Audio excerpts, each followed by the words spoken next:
Hi, I'm Leon Lovelace, and this is Unstoppable Force.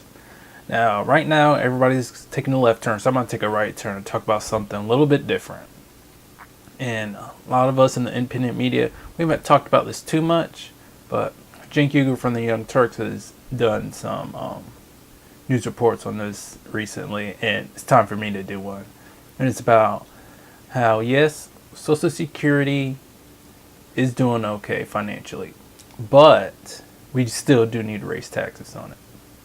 Because I got a report here, and the website is the International Foundation of Employee Benefit Plans. This is a .org site, so this is a trusted website.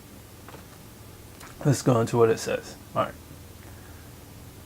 Okay, for Social Security, it says, this is a U.S. Social Security Board of Trustees and the Board of Trustees for Medicare and their report that they released. This is 2016, so this is just last year's report. All right. Taken in combination, Social Security's retirement and disability trust fund reserves are projected to be exhausted in 2034, the same year that was projected in last year's trustees report. After trust fund depletion, annual revenues from the dedicated payroll tax and taxation, Social Security benefits will be sufficient to fund about 3/4 of the scheduled benefits through 2090.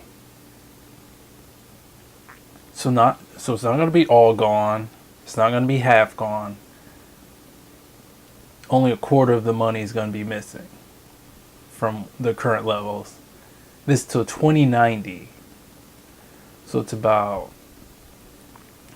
quick math, about 73 years it's got left of funding. Okay, the 75-year actuarial deficit from the combined trust funds is estimated at 2.66% of taxable payroll, down from 2.68% of the taxable payroll estimated in last year's report. And then the SSC.gov website, it shows the same information, that after 2034, the reserve money is going to be depleted, but they'll still be having enough tax revenue to pay 3/4 of the scheduled benefits through 2090. Well, I don't need to go to that much of some of the details. Alright, so Social Security is okay financially, but of course, like it says, the deficit just went down a little bit. But all we need to do is raise taxes on the wealthy, because I think Cenk did talk about how if you make over $250,000, you're not taxed for Social Security. So that law or that measure needs to be repealed immediately. The wealthy people need to be taxed and be paying into Social Security to make sure that all of us can have a nice retirement and not have to worry about struggling to pay the rent or groceries or medication when we're retired and old. Because old people being in poverty is pretty rough, so we don't need to have any of those worries and any of those problems. We're in the wealthiest nation in the fucking history of the world. And they also have the next parts on Medicare.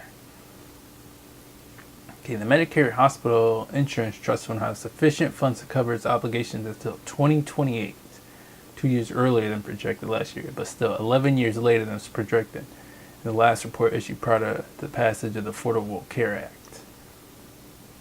So that's prior. So because of the Affordable Care Act, it could be a few years later. This report doesn't say for sure.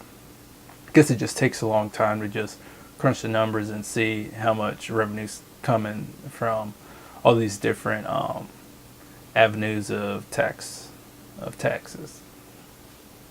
So the projected portion of the scheduled benefits that can be financed with dedicated revenues is 87% in 2028.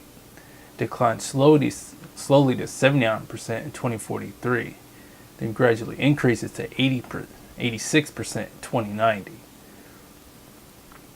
So most of it is still going to be paid if the politicians don't raise the taxes in the future, or in the near future, or in kind of the far future. So it's not as bad as the mainstream media fucking talks about. They just talk about, oh, the money's going to be all gone. Oh my gosh, what are we going to do? Well, what you do is just raise the damn taxes and that's it. A lot of people like Social Security and Medicare. And it greatly benefits the people of the United States to keep these programs going. So what we need to do is get money out of politics so Congress will start raising the taxes on these programs so they could be funded. Maybe even be able to issue out a little bit more money. And actually, we really need Medicare for all, just single payer health care. That's what we need. And then the Medicare funding is really just taken care of right there. But we definitely need to raise the taxes a little bit. I don't think it's going to take a lot, but we definitely need to raise taxes on the wealthy and make sure they're paying into Social Security. And we really have no issues.